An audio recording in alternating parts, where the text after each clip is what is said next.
"You're obsolete," she said, and the room accepted it too quickly. No one questioned it, not HR, not legal, not the executives who had built entire roadmaps around her work. Just a quiet nod, a few polite glances, and the soft rustle of papers pretending this was routine. She didn't argue, didn't defend herself, didn't remind them what exactly they were losing. She simply closed her laptop. There was something precise in that movement, measured, almost surgical, like someone finishing a task, not ending a career. A few people noticed. Most didn't. Because on the surface, everything still belonged to the company. The systems, the filings, the patents. Or at least, that's what they believed. By the next morning, counsel would open a document no one had read closely enough. A clause no one thought mattered. A signature placed exactly where it needed to be. And in that quiet, sterile conference room, one sentence would change the value of everything. But by then she was already gone. The conference room was designed to intimidate. Not overtly, nothing so crude. No dark walls or harsh lighting. Just glass, too much glass. Transparency, they called it. Visibility. Alignment. In reality, it meant there was nowhere to hide. 20 executives sat around the table, each with their version of control neatly arranged in front of them. Tablets, folders, filtered confidence. The skyline stretched behind them like a promise they all believed they owned. She stood at the far end, not at the head, not anymore.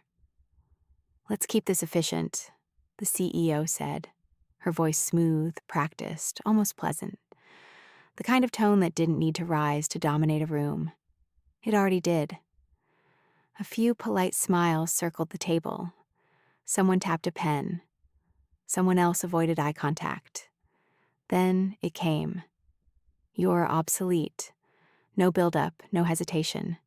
Just a verdict delivered as if it had already been approved somewhere higher than logic. A pause followed. Not shock, worse. Agreement disguised as silence. Her name wasn't mentioned. It didn't need to be. Everyone knew. She didn't move at first, not because she was stunned, but because she was calculating. Across the table, Lugal shifted slightly. Not enough to intervene, just enough to signal awareness. Counsel always noticed patterns. And this had a pattern. Still, no one spoke. The CEO leaned back, folding her hands with a kind of relaxed finality. "We've restructured the patent division. Your role is no longer aligned with where we're going." Aligned. A word that erased years in a sentence. On the screen behind her, a slide still displayed her work, her framework, her architecture, a roadmap built on filings, layered protections, licensing pathways, years of precision reduced to background decoration. No one turned it off. That was the first crack.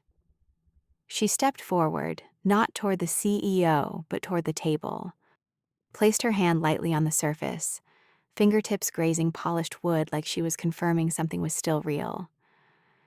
"You've reassigned the portfolio?" she asked. Not defensive, not emotional, just specific. The CEO nodded. "It's already in transition." Transition. Another word that sounded stable until you looked closely.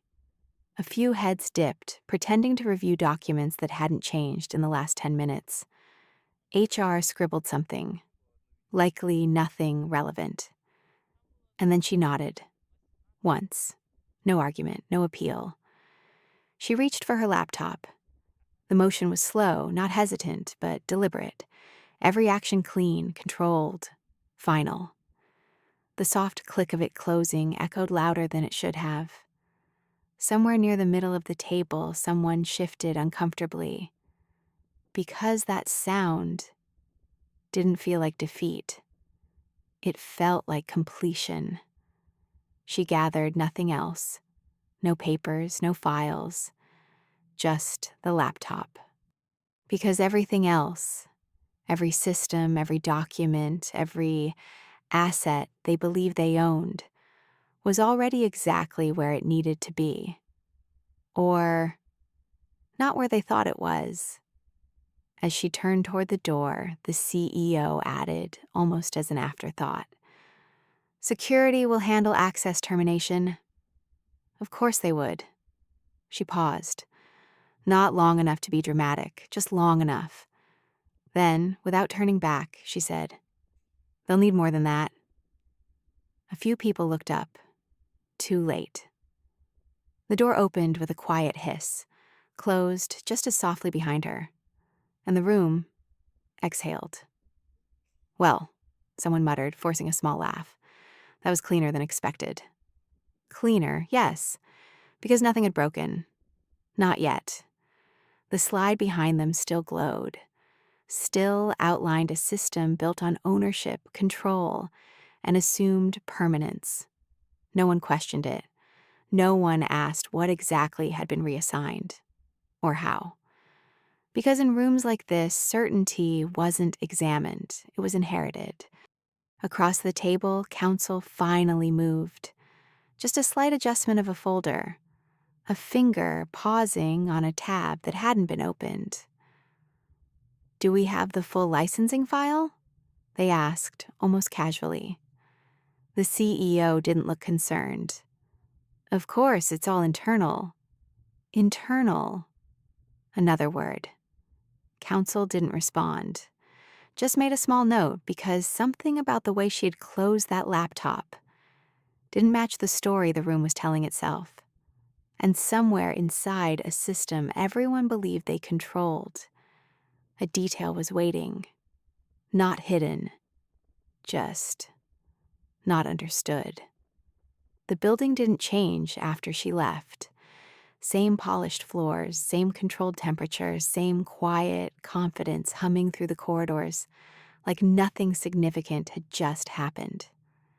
That was the second illusion. At 8:14 a.m., the first email landed. Subject line: Patent Portfolio Transition. Status Confirmation Sender. Operations Routine. It should have been routine. Mid-level managers skimmed it between coffee sips. A few forwarded it with minimal commentary. "Looks fine. Proceed as planned. Loop in legal if needed." No one actually read it, except counsel. By 8:22, they were already in the system. Not browsing, navigating. There's a difference. They weren't looking for information. They were verifying assumptions, file structure, ownership hierarchy, signature authority logs. Everything appeared intact at first glance, which is exactly where most people stopped. Counsel didn't, because something didn't align. Not visibly, not dramatically, just structurally. Like a building that stands perfectly straight but somehow feels off when you walk through it. At 8:31, they opened the licensing master file, the one no one touched unless absolutely necessary, the one everyone assumed was bulletproof. There it was. Section 11. Primary patent ownership and licensing authority. Standard language, predictable clauses. Nothing unusual until you read past the surface, which historically no one had needed to do. Until now. Counsel leaned back slightly, eyes scanning slower. Then again, and again. Because the wording didn't say what everyone thought it said something more precise. Ownership wasn't assigned to the company. Not directly.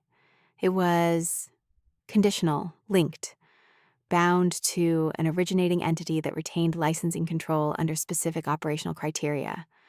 Criteria that had been met, quietly, completely, and most importantly, legally. At 8:37, counsel stopped scrolling. Not because they were finished, because they understood. They opened the signature registry. One name, repeated, consistent, authorized, hers.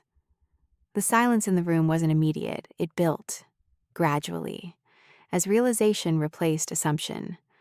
At 8:41, they called legal.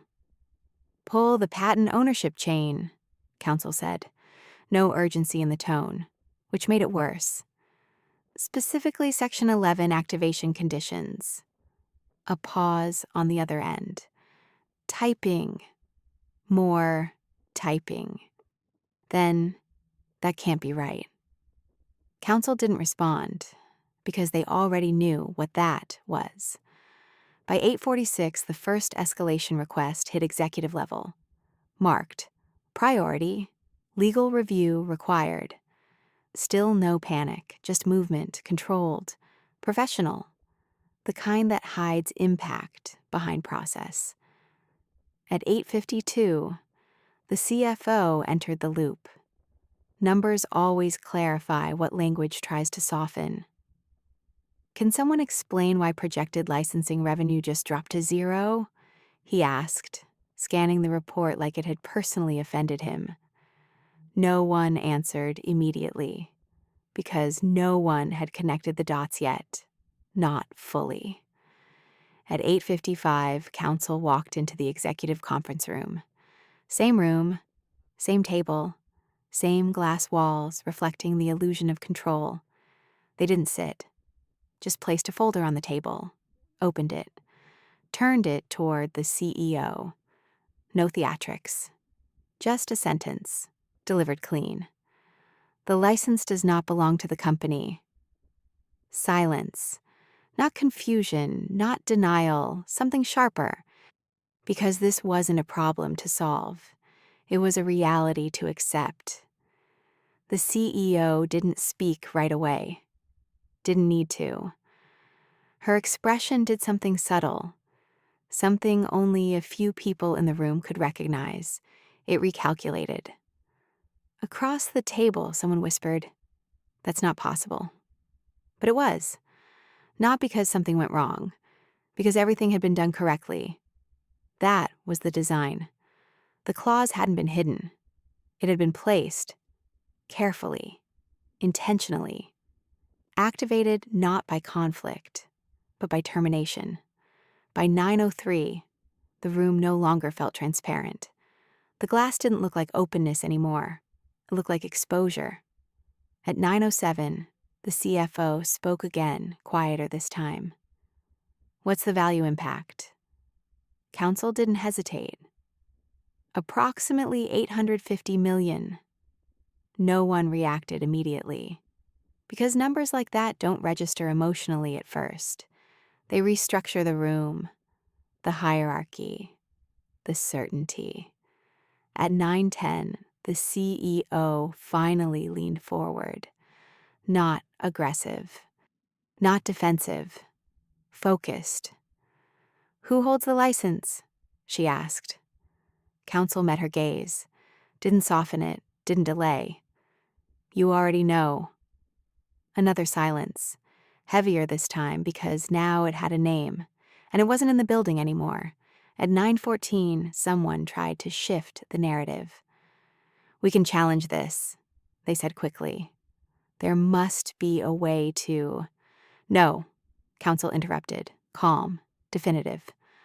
"The clause is enforceable, the structure is valid, the signatures are clean." A beat. Then, almost quietly, and it was activated the moment she was terminated. The room didn't move, didn't breathe. Because in that moment, everyone understood the same thing at once. They hadn't just removed a person. They had triggered a system. And systems don't argue. They execute. Across the table, the CEO's hand rested still on the folder. No visible reaction. But something behind the stillness had shifted. Because this wasn't about loss. It was about control. And control had just changed hands. If you felt that shift, that moment when the room realizes it was never in control, pause here, because what happens next isn't louder. It's sharper. No shouting, no dramatic confrontation, just decisions, made in silence, that rewrite everything. Subscribe and stay with this story. Because in the next chapter, they won't try to understand her move. They'll try to reverse it. And that's where it gets dangerous. By 9:18 a.m., the word containment appeared. Not spoken loudly, not formally declared, just used. "We need to contain this," the CEO said, almost as if she were discussing a minor deviation in quarterly projections. The phrasing mattered, because fix implies possibility. Contain implies damage has already spread. Across the table, legal didn't argue. They adjusted. "First step," counsel said, sliding another document forward.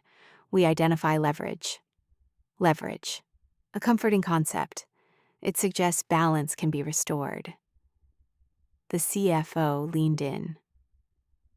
Financial exposure is immediate. If licensing revenue is frozen, downstream agreements start collapsing within hours, someone finished quietly. Not days, hours. That was the third crack, because systems this large don't fail dramatically. They fail sequentially, one dependency at a time. At 9:22, the head of operations pulled up a dashboard. Red indicators were beginning to surface, not everywhere, just enough. Delayed confirmations, pending approvals, auto renewals flagged as unverified. Small things, individually harmless, collectively structural. "We can reroute authority," operations suggested quickly. "Assign interim control, push emergency approvals." "No," counsel cut in again. Not dismissive, precise. "You can't reroute something you don't legally own." Silence. Again. The CEO's gaze shifted. Not to the data, not to the room, but to the empty chair at the far end of the table, the one she had been sitting in less than an hour ago. That was the first moment it became personal. Not emotionally, strategically. Because now this wasn't about a clause. It was about a person who had designed it. "Contact her," the CEO said, direct, efficient, as if the solution had always been obvious. HR hesitated, just slightly. "We've already processed the termination," they replied. "Access revoked, credentials deactivated, company communication channels." "I didn't ask for a status report," the CEO interrupted. A pause. Then quieter. "I asked you to contact her." At 9:27, 3 different departments attempted it simultaneously. Phone, email, even a secondary legal channel, framed as a clarification request. Nothing bounced, nothing failed, but nothing returned. No delivery confirmation, no red receipt, no signal. As if the messages existed, but no longer had a destination. At 9:31, counsel closed the laptop in front of them, a deliberate echo of a sound from earlier. "There's something you need to understand," they said. The room stilled. "She didn't take anything." A few confused glances. Counsel continued. "She structured ownership so it never belonged here in the first place." That distinction landed harder than any number, because loss can be negotiated. Absence cannot. At 9:34, the CFO recalculated projections. Again. Then once more. Each version worse than the last. "Secondary contracts are referencing the same license," he said, voice tightening despite his control. "If we don't hold primary rights, they become invalid." Invalid. A quiet word, with loud consequences. "How many?" someone asked. The CFO didn't look up. "Enough," That was the fourth crack, because now the impact wasn't isolated. It was cascading. At 9:38, legal initiated a deeper review, not just Section 11, everything connected to it, which meant everything connected to her. Agreements, amendments, side letters no one remembered approving, each one precise, each one consistent, each one aligned to a logic the room was only beginning to understand. She built this over time, counsel said, almost to themselves. Not admiration, recognition. At what point? The CEO asked. Counsel looked up. From the beginning, silence, different now, heavier, because that answer rewrote the timeline. This wasn't reaction, it was architecture. At 9:42, a junior executive, one of the few who hadn't yet learned how to stay quiet, spoke up. Then why didn't we see it? No one answered immediately, because the real answer wasn't comfortable. Finally, counsel did. You weren't looking. Not accusatory, just accurate, because the system had been visible, documented, approved, signed. It had passed through this very room more than once. But in environments like this, complexity is trusted. Until it isn't. At 9:45, the CEO stood, slowly, not to leave, to shift the room. We're not losing control, she said, measured, certain, as if certainty itself could still function as leverage. We're negotiating a position we didn't anticipate. That reframing mattered, because leaders don't admit loss, they redefine it. She turned to legal. Prepare a direct engagement strategy, then to finance. Model recovery scenarios, then, after a brief pause, to no one in particular, and find her. At 9:49, the room moved again. Faster this time, more focused, because now there was direction, even if there wasn't control. Across the glass walls, the rest of the building continued as usual. Meetings started, calls connected, reports generated. From the outside, nothing had changed. Inside this room, everything had. Because somewhere beyond reach, beyond systems, beyond access, beyond assumption, sat a single point of control the company had never truly held. And now they needed something they weren't designed to do. Not manage, not command, but ask. And that shift was only just beginning to take shape. By 10:02 a.m., the strategy changed. Not officially, not announced, but everyone in the room felt it. They were no longer solving a problem. They were preparing an approach, because control had shifted, cleanly, legally, irreversibly. And now the only variable left was her. At 10:05, a name surfaced, not in the system, not in HR records, in memory. A former colleague, external. Someone who had worked with her before the company understood her value, before they tried to standardize it. Find a bridge, the CEO said. Not contact, not reach out. Bridge. Because direct lines had already failed. At 10:09, legal began drafting language. Careful language, not demands, not threats, positioning. They avoided words like ownership dispute or breach. Those would collapse instantly under scrutiny.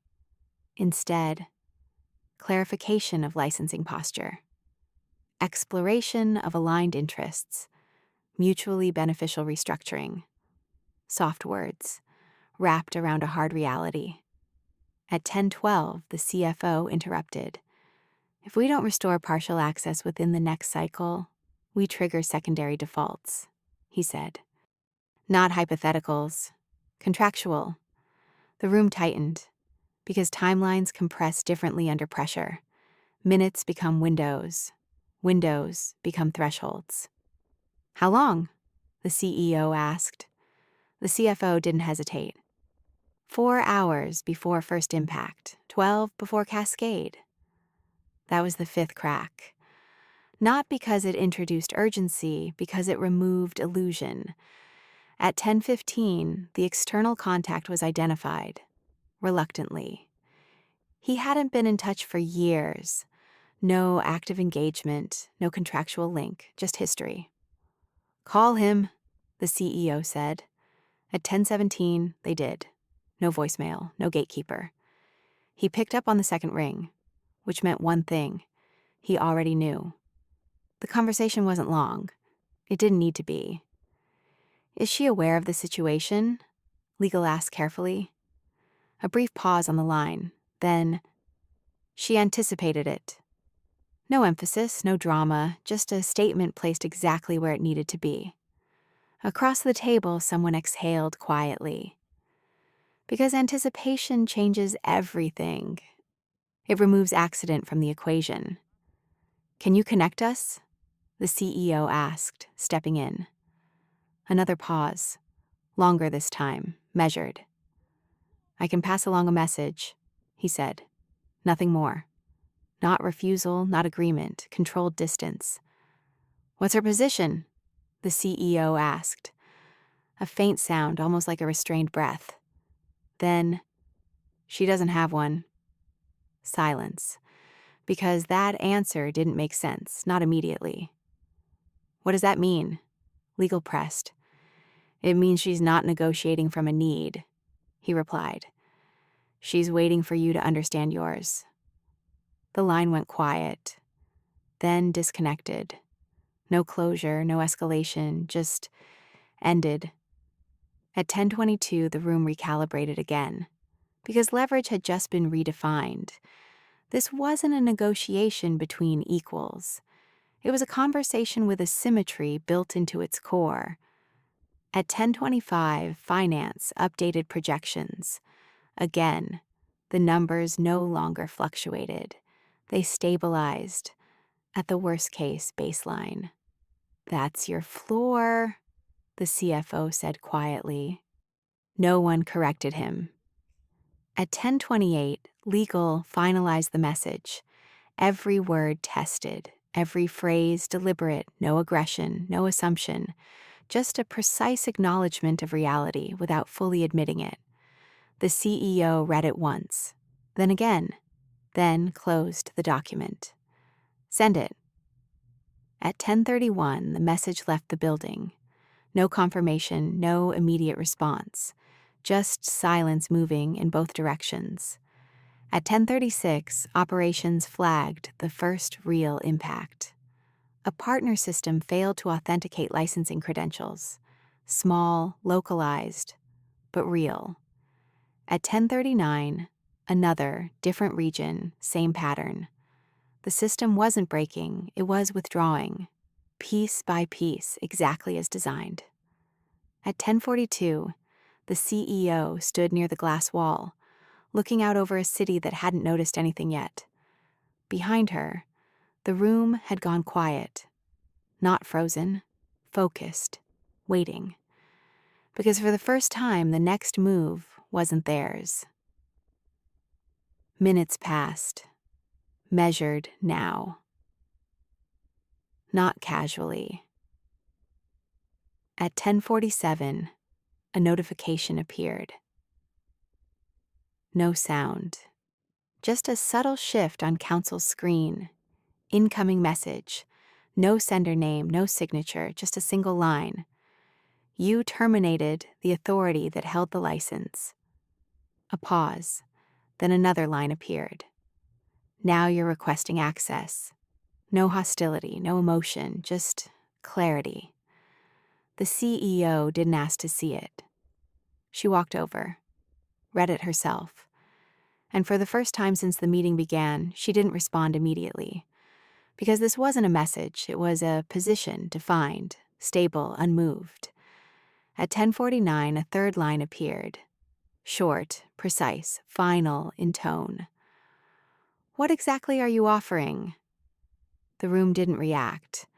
Because this wasn't escalation. This was structure, a framework for something that would either restore balance or confirm its absence. The CEO looked at the screen a moment longer, then turned back to the table. Not rushed, not uncertain, just aware. Because now, finally, they weren't trying to contain anything. They were stepping into a negotiation they didn't control, and the price of entry had just been set. At 10:51 a.m., no one spoke, not because there was nothing to say, but because anything said too quickly would cost too much. On the screen, her message remained unchanged. What exactly are you offering? Clean, direct, unprotected by tone or context, just structure. The CEO didn't sit. She remained standing at the head of the table now, reclaiming position not through authority, but through presence. Define the asset, she said. No one asked what she meant because everyone understood. Before you negotiate, you quantify. At 10:53, finance began. Primary patent portfolio, $850 million in projected licensing value, the CFO stated, voice steady again. Secondary dependencies, conservative estimate, another 300 across active contracts. He paused, then added, almost reluctantly, reputational impact, unquantifiable. That word lingered longer than the numbers. Because reputational loss doesn't show up immediately. It spreads, quietly. At 10:56, legal reframed. We're not buying back ownership, counsel said. We're negotiating for access. Important distinction. Ownership is permanent, access is conditional, and conditions can be designed. The CEO nodded once. Then we offer conditions. Simple, except nothing about this was simple. At 10:58, the room began constructing value. Retention packages, advisory roles, equity adjustments, standard tools. Predictable, safe. Counsel didn't interrupt. They let it build. List after list, offer after offer, until the table felt full. Then they asked one question. Why would she accept any of this? Silence. Again, because every item on that list assumed need. Salary implies dependence. Position implies hierarchy. Equity implies shared risk. But she had removed herself from all three, deliberately, cleanly. At 11:03, the CEO shifted, not in posture, in thinking. Stop offering her a place, she said. She already chose to leave it. A few heads lifted, because that changed the model entirely. We're not bringing her back into the structure, she continued. We're asking her to define a new one. There it was. Not recovery. Reconstruction. At 11:05, counsel finally allowed something that almost resembled approval. Now you're aligned, they said quietly. Because alignment isn't agreement, it's accuracy. At 11:07, a new draft opened. Different tone, different logic, no roles, no titles, no return. Instead, independent licensing authority, revenue share on her terms, operational autonomy, defined interaction boundaries, not an offer, a framework. At 11:09, finance hesitated. If we concede that level of control, the CEO didn't look at him. We already have. That ended the discussion, because denial had expired. At 11:12, the message was finalized. Short, precise, carefully stripped of everything unnecessary. Counsel read it once, then slid the screen toward the CEO. She reviewed it in silence. No edits, no hesitation. Send it. At 11:14, the response went out. And for the first time since 8:14 that morning, the room had nothing left to prepare. No projections to run, no clauses to analyze, no systems to stabilize, just wait. At 11:17, operations reported a third failure. Different region, same pattern. The system continued to withdraw, not aggressively, not dramatically, just consistently, like something following instructions it had been given long before today. At 11:19, no one reacted. Because now they understood. This wasn't pressure, it was timing. At 11:22, the reply came, faster than expected, which meant she had already decided. On the screen, a single paragraph appeared. No greeting, no signature, just terms. Access can be restored under a non-exclusive licensing structure. All rights remain external. Revenue share 60/40. Operational independence is non-negotiable. All future filings remain outside your ownership. Confirmation within 1 hour. No excess, no explanation. No space for interpretation. Across the table, the CFO closed his eyes briefly. Not in defeat, in calculation, because 60% was still less than zero. At 11:24, legal spoke. The terms are enforceable, counsel said, and strategically favorable given the position. Careful phrasing, but clear. This was the best outcome available, not the one they wanted. At 11:26, all eyes moved to the CEO, because this decision didn't belong to legal or finance or operations. It belonged to the one who had said the words. "You're obsolete." She stood still, hands resting lightly on the table, not gripping, not tense, just present. For a moment, the room felt exactly like it had earlier that morning. Same table, same people, same glass walls. But everything inside it had been rearranged. Not physically, structurally. At 11:28, she spoke. "Accept the terms." No emphasis, no hesitation, just a decision placed where it needed to be. At 11:29, counsel nodded once and sent the confirmation. At 11:31, the first system reactivated, quietly, a single indicator turning from red to green. Then another, not instantly, not dramatically, just returning. At 11:34, the CFO updated projections. Again, this time the numbers stabilized, not where they had been, but far from collapse, sustainable, controlled, different. At 11:36, the room exhaled, not in relief, in recognition, because something fundamental had changed. They hadn't recovered control. They had redefined their relationship to it.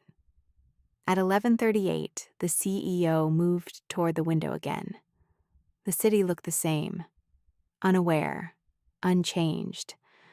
But inside, the company now operated within a structure it did not own, a system it could not fully command, a dependency it could not remove. And somewhere beyond the glass, beyond the reach of titles and access levels, she remained exactly where she had placed herself. Not above them, not below. Outside, where decisions weren't requested. They were defined. The room settled. Processes resumed. Meetings recalibrated. Language adjusted. But one detail remained. Quiet. Precise. Unavoidable. No one in that building would ever use the word obsolete the same way again.